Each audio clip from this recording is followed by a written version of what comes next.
He's helped me map out, if he had more time, if he had, 50 hours instead of three, he could explain things in a lot more detail. But he's just like, well, you can think about 20 different ways somebody can hit you and have 20 different defenses.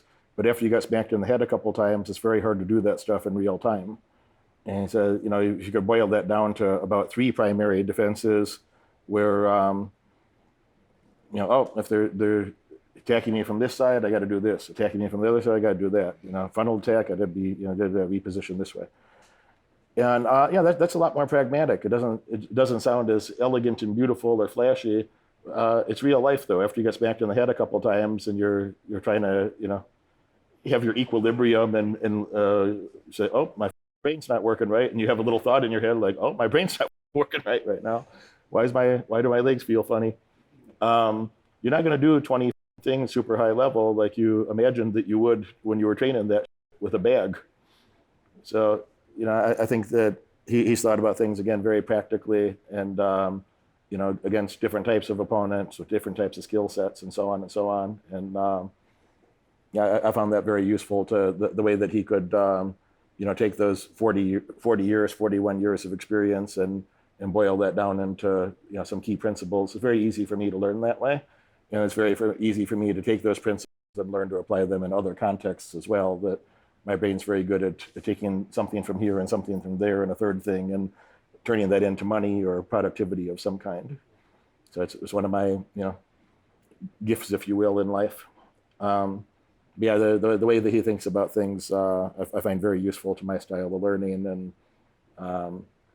thinking about different body types. So sometimes some of the guys make fun of me. Is like, why do you have girls over there grappling with you? I'm like, because they're some of the best ones, and I learned it from them too. Like,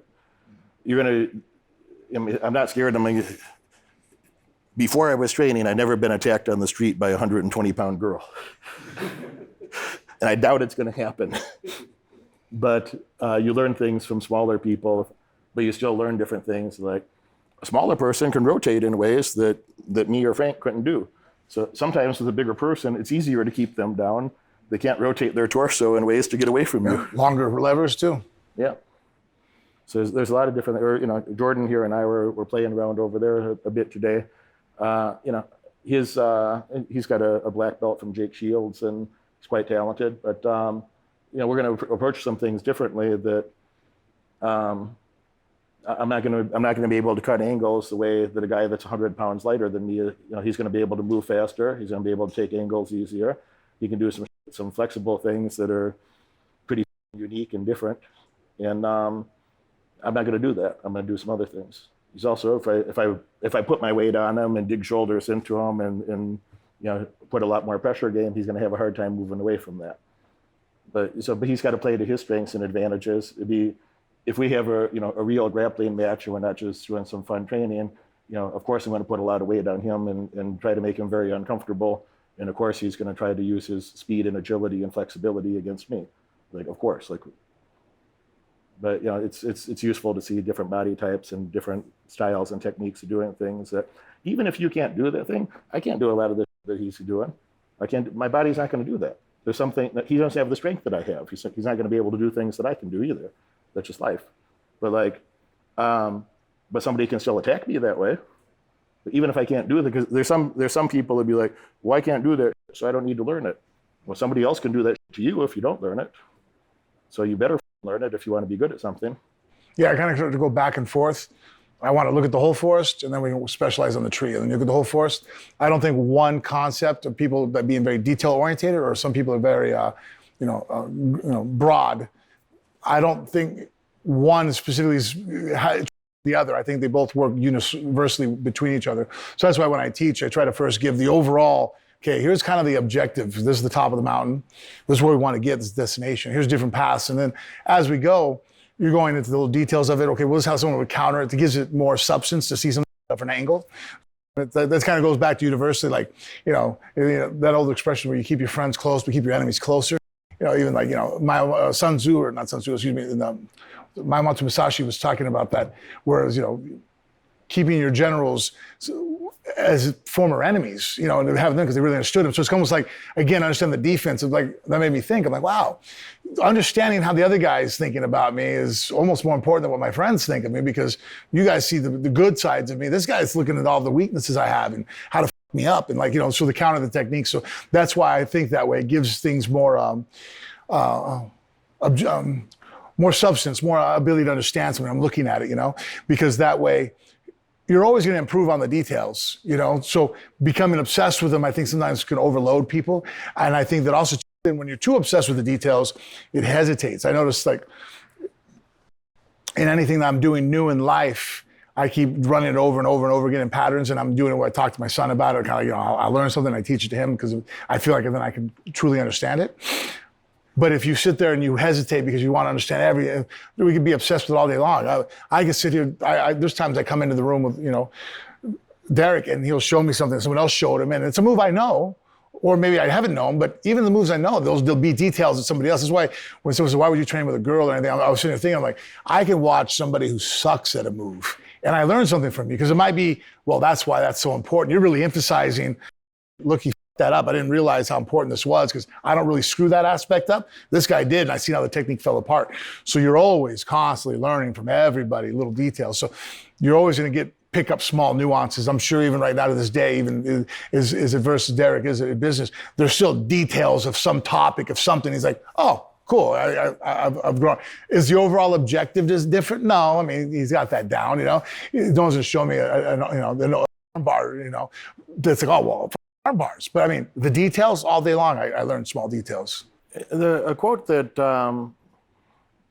it helped my thinking for a few different reasons, including taking a little bit of pressure off, which I hate to say to anybody, because most of you are not overworked, you're underworked. Most people are not overtraining, they're undertraining. So forget about that part mostly. But a comment that I heard Warren Buffett make years ago, and I've said this repetitively, I think he's 94 right now. And I think he was about 86 at the time of this interview or recording. He said he thinks he knows, you know, over the years that he's learned about 2% of what there is to know about business. And you know, and now Warren Buffett has about the same IQ that I do. Went to, you know, one of the premier schools, or one of the best. He went to Columbia University, which was one of the top schools that you could have gone to for grad school at that age, you know, during his time. You know, he has access to virtually any world. You know, can you think of anybody that if Warren Buffett wanted to speak to them, they'd be like, no, I don't have time for that guy. So, you know, most anybody in the world would be happy to take his phone call and be pretty open about sharing information with them, or point him in the right direction if he had a question about something. If you want to know about jiu-jitsu, could you talk to him, or some striking or something? Yeah. So most anybody. So, you know, again, this you know, a rather brilliant person that has 86 years of experience of that time. You know, I don't know what his net worth was, 60-ish billion. Now it's about 140 billion. He has access to speak to anyone on earth. And, you know, with those resources, he thinks he understands about 2% of what there is to understand about business. So I thought that was, you know, if that's a sincere comment, which I have no reason to doubt his sincerity about it, I thought that was, you know, rather enlightening that, you know, some people ask me for expertise as if I'm supposed to have a crystal ball and be like, I don't know, man, I'm smart enough that, you know, some years I made about $30 million in a year. I'm smart enough to do that. I'm smart enough. Just today, somebody was asking me about stock returns, and when I had a break earlier, I had a conversation about stock returns, and I just sent a couple screenshots. I said, well, you know, this month I'm beating the S&P. I'm up about 2.5% in October versus the S&P's up about 1%, 0.98. Dow Jones Industrial Average is up 1.11. So I'm doing more than double what the S&P or the Dow is in the past month. And that's 1 month. What does that mean? And then you pull that out. I'll just read the things to you right here. So I have them fresh here. You know, just 1 month. 1 month is a small sample, you know, small information. I'm up 2.25% versus 0.96 for the S&P, or 1.11 versus the Dow Jones Industrial Average. Over the past year, the S&P did 41.54%. And the Dow did almost identical, 41.5%. Those are great returns. It's hard to beat 41%, yeah? I had 164.37. 164.37% in the past year. So it's just 1 year. Maybe I got lucky. Maybe I'm lucky that 2024, it's been my year. All right, past 5 years. S&P is up 106.75. Dow Jones is up 99.75%. I'm up 414.87.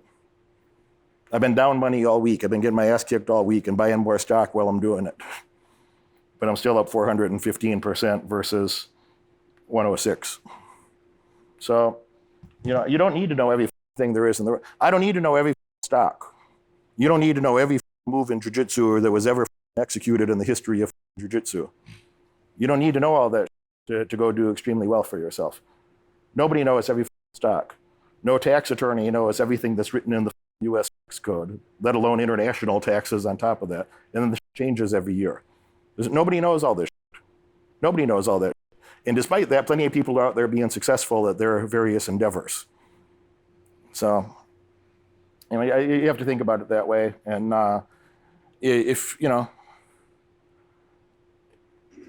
the business world, if you could not do, when I started getting a lot better at grappling or fighting is when I started thinking about that the way that I've already been thinking about business stuff.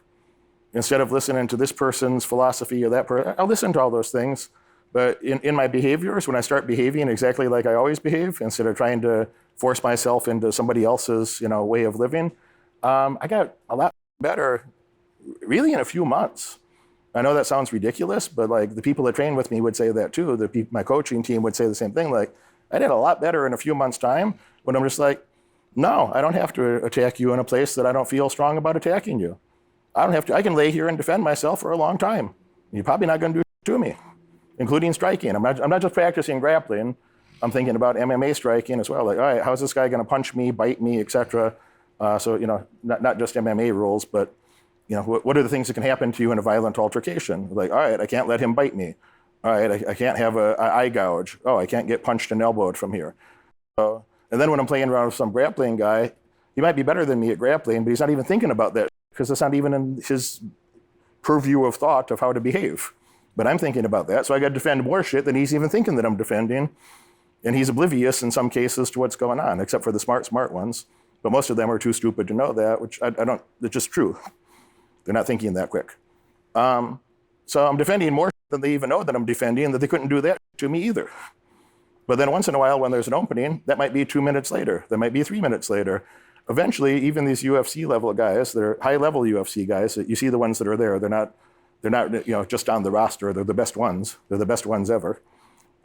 Even those guys get frustrated after a minute.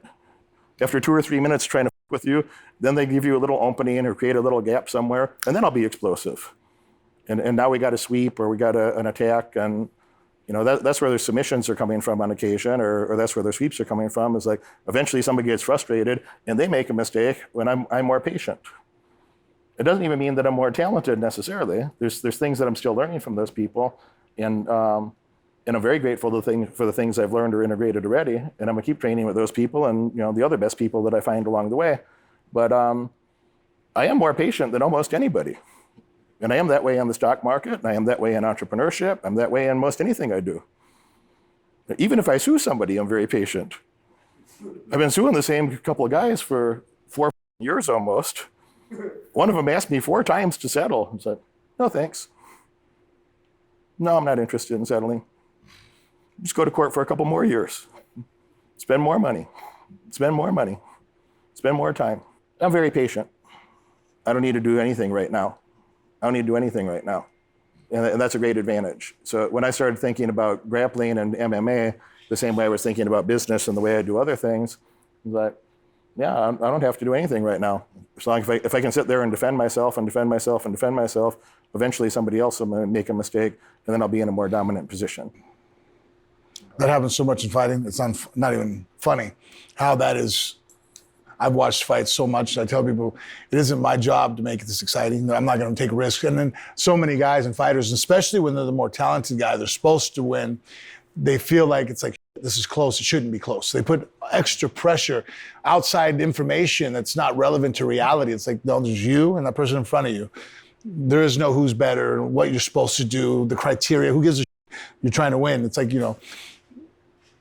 guys, they freak out. They think, oh, and they try to make something happen. And so I see it in fighting all the time. In fact, patience is so important. We had a discussion where Derek was talking, and he was a position that he thought he was frustrated. I'm like, you shouldn't even be frustrated. Like, you're correct. He said, I think in this way. They told me, no, you're absolutely right on the way you're thinking about it. Somebody else in the group was telling him, like, you got to go from here. I'm like, no, you don't. Why do I got to do anything from here? It's your job to do something from there. I'm in a good position. I'm not going to do shit. Why would I? Sometimes that's in life and in fighting and in so many things. It's like, look, my position here is just not to lose my cool and just keep calm. And when the opening comes, pull the trigger. You know what I mean? Like, I'm sitting outside your door. Why? I mean, if you're not going to come out, you got to come out eventually. I'm going to wait here all day. You know what I mean? Think about this. It's the essence of a good sniper. Just hold up. I got a good position. I got angle. I got distance. Everything's on my side. You don't come out, and I'm going to walk across the street, knock on the door. Hey, dude, what the f***? Now you got me. You watch this video all the way through, and that tells me you're dedicated to learning more and earning far above average outcomes in your life. Congratulations for that. But now it's time to take action. If you could have earned those results by yourself, you would have done it already. My head coach has opened up a few spots on his high-demand calendar for an in-person, one-on-one strategy session to help you. On this call, we'll give you the pragmatic advice that you can implement tonight to get laser-focused on the right metrics and leave mediocrity far behind in your past. Click that link right now in the description below and apply for your call immediately. Do it now.